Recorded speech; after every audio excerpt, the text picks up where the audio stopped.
And I add and reply to them, but they will not bury my voice. I will be unchanging in my mandate to scrutinize, analyze, criticize, and when necessary, chastise. I am not a member of this government. That became clear to the people of Barbados, and that became clear to the head of state of this country in February last year. Why is it not clear to this government that I am meeting my mandate, my constitutional mandate, in opposition to a government which I say today, in this precious land, it is not a good government. It is a government that has betrayed the interests, the rights and the entitlements of the majority of people in this country. I know it is not easy to hear that. Can't be easy. Can't be easy to have a myth exploded. But you know, Your Honor, this is public office that I occupy, and I respect it. Too many of us believe that public office is private property. And too many of us believe that there's some natural entitlement to that public office. Ladies and gentlemen of the Barbadian jury, here and in the diaspora, public office is precisely that. It is public. You serve at the will of the public. And if you have a belief in higher beings, you serve under God. And it is with that consciousness that I come to this office. And I do so, I serve with a sense of honor. And not only do I serve with a sense of honor, thanking the good people of Barbados, thanking the framers of the Constitution that I had the right to do what I did last February with no regrets. It is with that sense of honor that I also do so, that I also serve with a sense of duty. And it is my duty, under the Constitution of this country, to oppose the government, and not to oppose for the sake of opposing, but to oppose constructively. I remember every debate in which I participated in this assembly over the last year. And I can look members in their eyes and remind them that on occasion legislation has come to this Parliament. And I have said, Your Honor, I agree with it. I can name the bits of legislation. And that is evidence of my commitment to a constitutional office. That is evidence of my commitment to my duty to serve this Parliament and to serve the people of this country.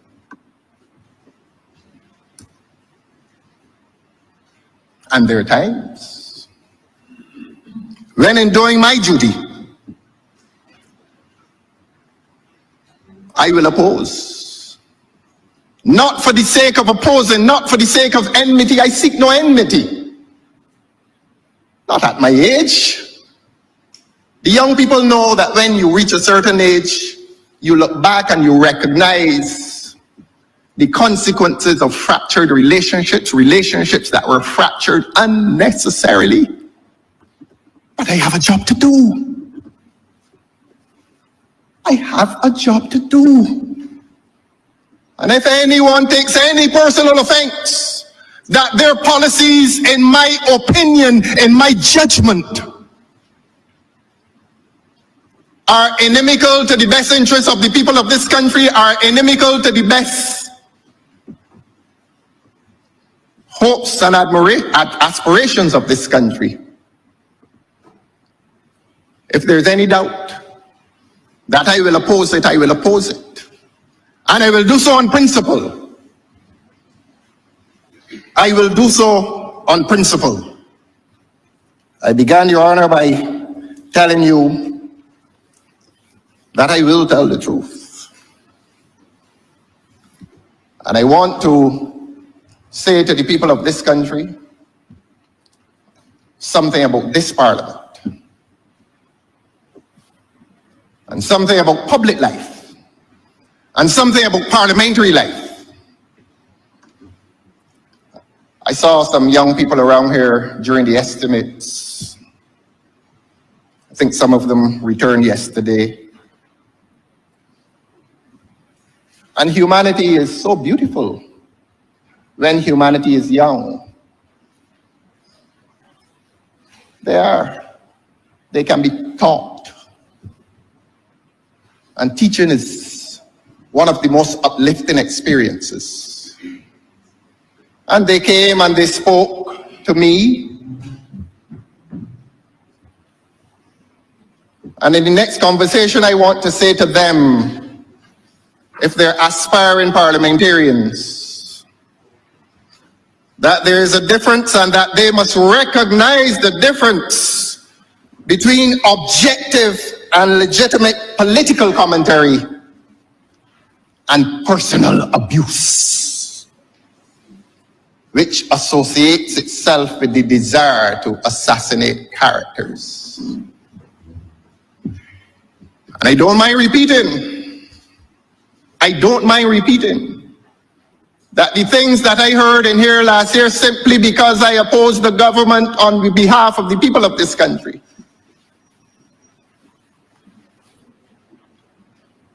were a quality of character assassination that I did not expect in a parliament. And it came from persons who will tell you today that I have not responded. Some of the most dangerous untruths. The most dangerous untruths, and I don't mind that those untruths, I saw them repeated on social media.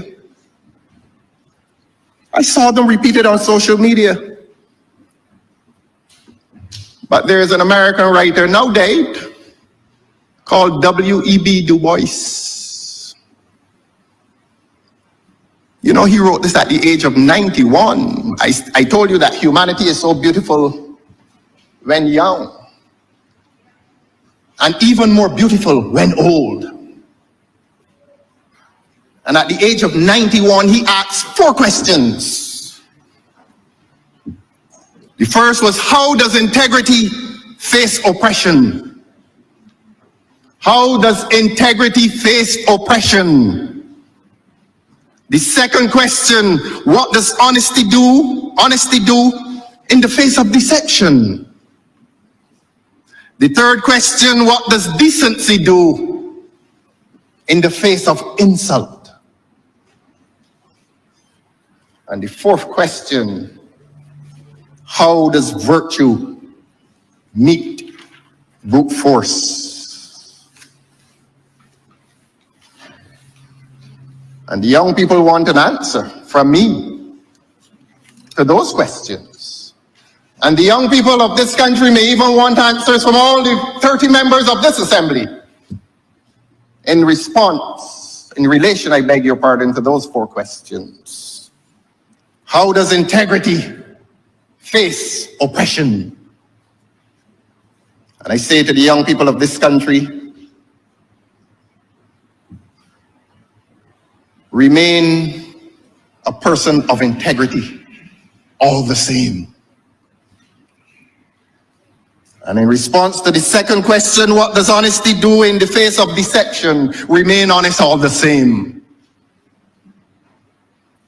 And the third question, what does decency do in the face of insult? Remain decent all the same.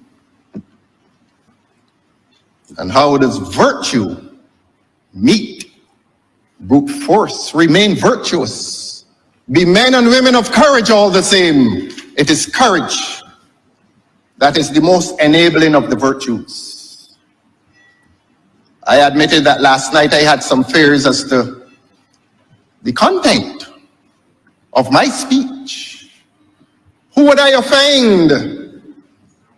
Until I reminded myself, there's no personal offense to be taken from any speech I have made in this parliament between 2018 and the present.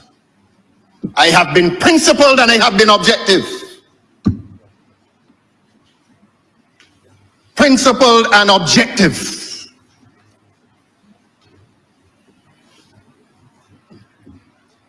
Let us,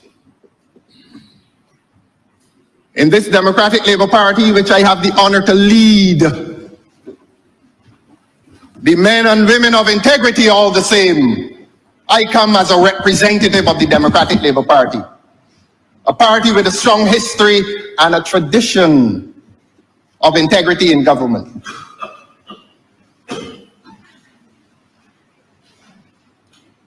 Let us be honest all the same. Let us be decent all the same.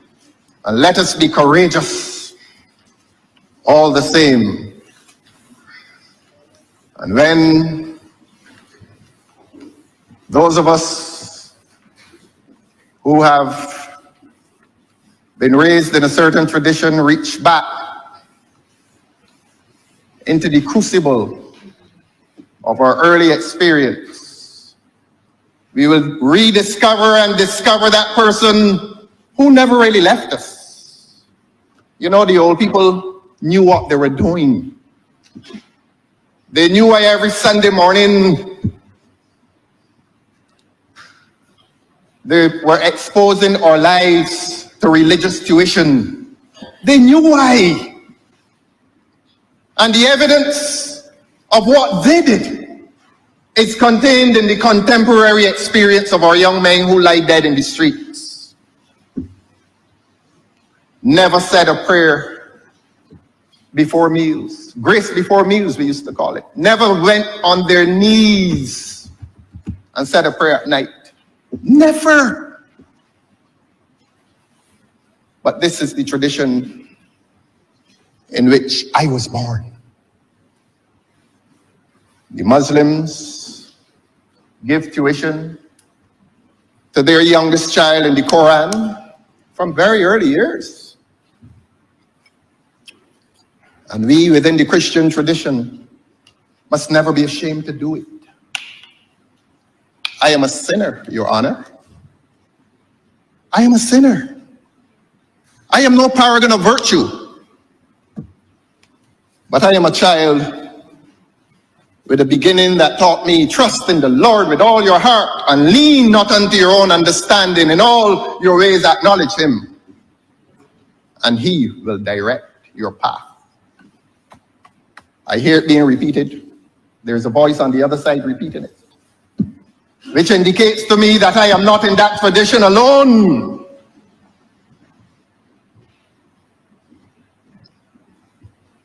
And it is that verse, those two verses, Proverbs 3, verse 5 and verse 6.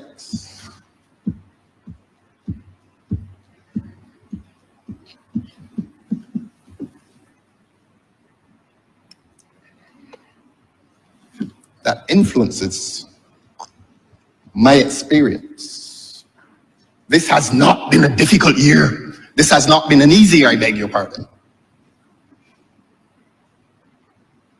This has not been the best of times. Sometimes it has felt like the worst of times. The night I delivered my reply to the budget, it's not a good night.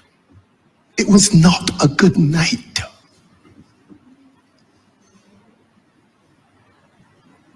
The most vile assaults on my character I endured. I will maintain my integrity all the same. I'll be honest all the same. I'll be decent all the same. And I will have courage all the same. And I will have courage to speak the truth. Government, I have come today to speak the truth. And I have always commended to the people of this country that politics for me is not about celebrity status. I do not pursue celebrity status. I pursue service. And in pursuing that service,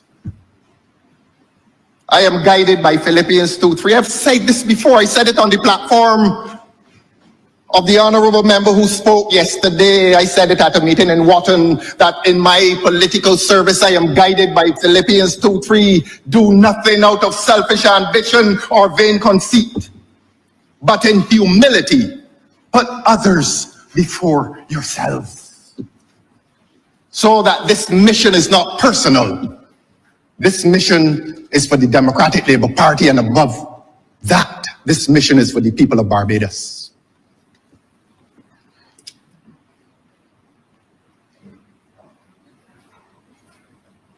I will scrutinize, I will analyze, I will criticize, and believe me, where chastisement is due, I will chastise. This budget yesterday was presented by a junior minister. Curiously, very curiously, the people are asking why. The answer is beyond me.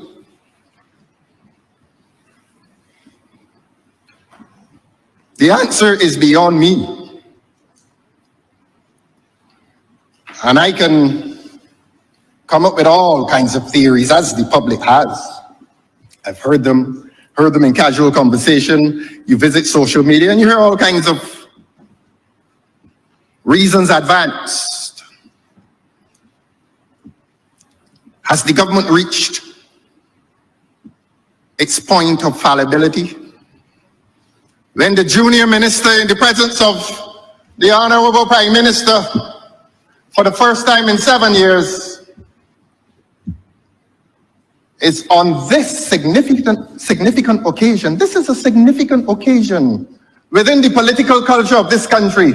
There is no parliamentary day that is as significant as Budget Day. I would not accuse the honorable member for Christchurch East Central for having lowered the prestige of the undertaking. He did not. Because I have said to him in this parliament, without fear, that I consider him a competent economist. I have said that. And if that is bad partisan politics, I'm sorry.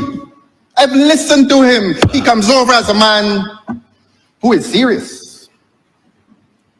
So I'm not going to accuse him of having lowered the occasion, or reduced the prestige of the occasion. Honorable Member for Christchurch East Central, I respect him. I respect him, and I see him as the member on that side who has demonstrably the best work ethic. He's the workhorse out there. So I'm not going to visit this country. I'm not going to visit this country by making any assault on him professionally. If I thought he was a good economist when I was over there with him, I still think that he is a good economist now. What he does not have with him is a good report. So even good economists give bad economic reports, and this economic report yesterday attracts a failing grade. A failing grade. But the honorable member's appearance here yesterday further exposes the infallibility of this honorable Prime Minister. What is so new and so different? Is he the boy on the burning deck? Has this moment lost its prestige? Or is it just simply a bad report which fits only in the hands of a good economist who is met with the duty even to give a bad report? This is a failed government. This is a government that is failing Barbados. This is a government that is failing Barbados in terms of its economic management, its fiscal management, its financial management. And Your Honor, I say this in the right opposite, the Honorable Member for Christchurch East Central. I read it. I went home and I read it.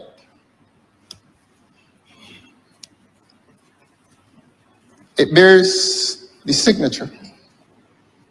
And that is not the literal signature, but it bears the thumbprint and the print of all 10 fingers of the Honorable Member. And if there's any doubt as to that, there are personal anecdotes when the Honorable Member worked at the Central Bank, for example, so that the Honorable Member claims ownership of those 149 pages that he read yesterday.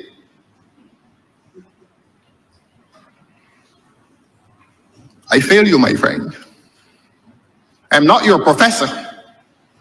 But the people of this country, by their experience of hardship, by their experience of suffering, all is not well. They fail that report. It is a report that contains distortion, disguise, diversion, and please forgive me when I say mendacity. That's my view. And it is not intended to be a personal assault, my friend. It reflects the experience of the suffering people of this country. That this government has failed to deliver them from the abyss of their suffering. Crime, its nature and quality is unprecedented. And I said earlier, a budget presentation is not exclusively financial nor fiscal, it is a political statement. And the Honorable Member for Christchurch East Central demonstrated that yesterday when he reflected himself on crime. So that if it were not a political statement intended to deal with the scourge of crime, the Honorable Member for Christchurch East Central would not have mentioned it, and he did. I said earlier that corruption involves the abuse of power to achieve improper results. And if anyone believes, having consulted with this dictionary, that corruption means stealing money, I am sorry. Corruption has a far wider meaning. It involves essentially the abuse of power. And I will provide evidence that this government, on a daily basis, and certainly on the times that I come here and read legislation, this government is abusing its power. The cost of living continues to impoverish many in this country. And while the high cost of living is imposed on the people, the cost of high living enjoyed by this government is combining to further impoverish the people. Permit repetition, Your Honor. The high cost of living is impoverishing the poor, further impoverishing the poor in this country.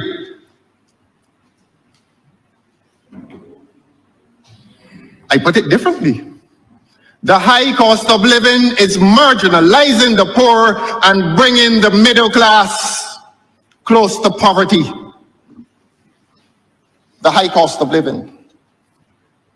But that conspires together with the cost of high living. And everybody knows the habits of this government. Not personal. It is not personal. This is a high-flying government. Literally and figuratively, this is a high-flying government.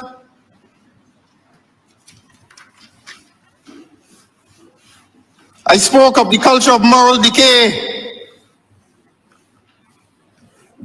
which poses an existential threat to the social order, and I will deal with that before I sit.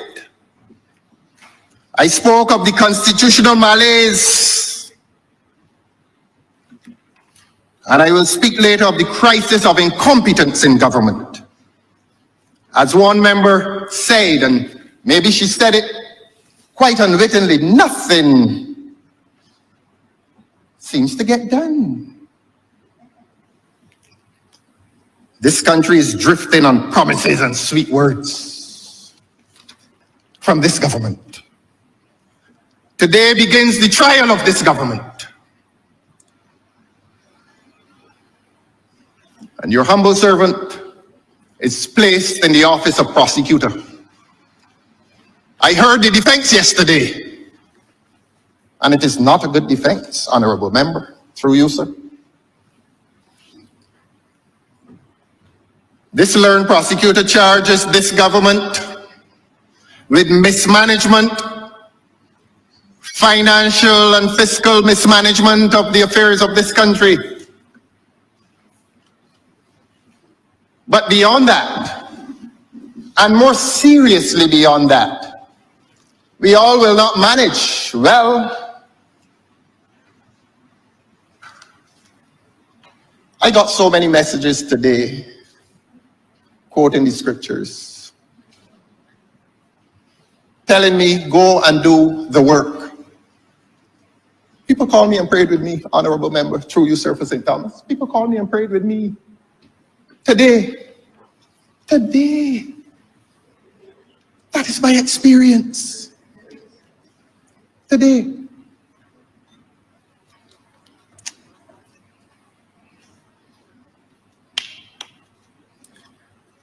There is a spiritual darkness that has seeped into places where there was once light in this society.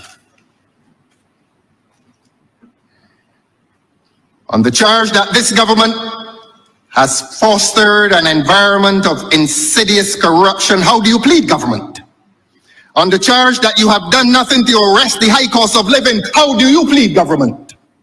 On the charge that you and your agencies of state have fostered and encouraged a culture of moral decay, how do you plead, government?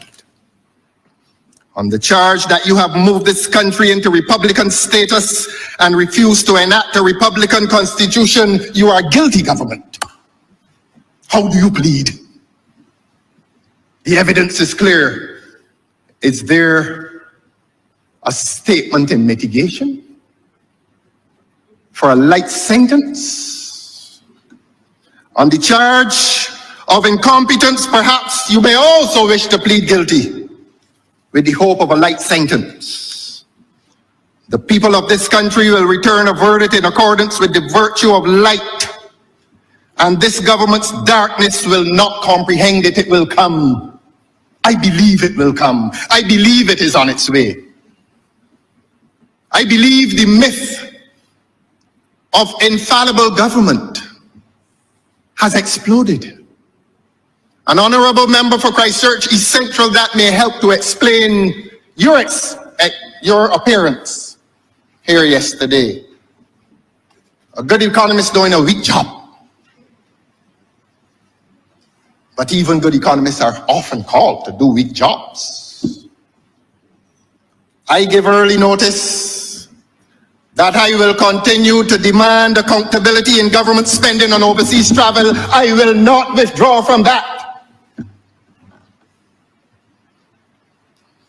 I give early notice that I will continue to ask this government to give account for the many consultants employed by this government across the public service, and that those consultants are undermining the morale of those in the established public service. For one, they're paid sometimes 2 and 3 times and 4 times better. And what are they doing? Sometimes they become ministers, though. Sometimes they become ministers at the expense of those who would not align and therefore resign.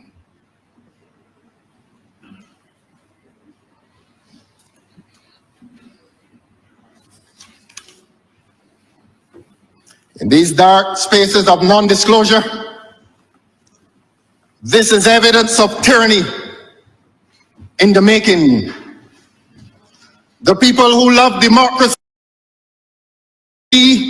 also despise tyranny and despotic rule.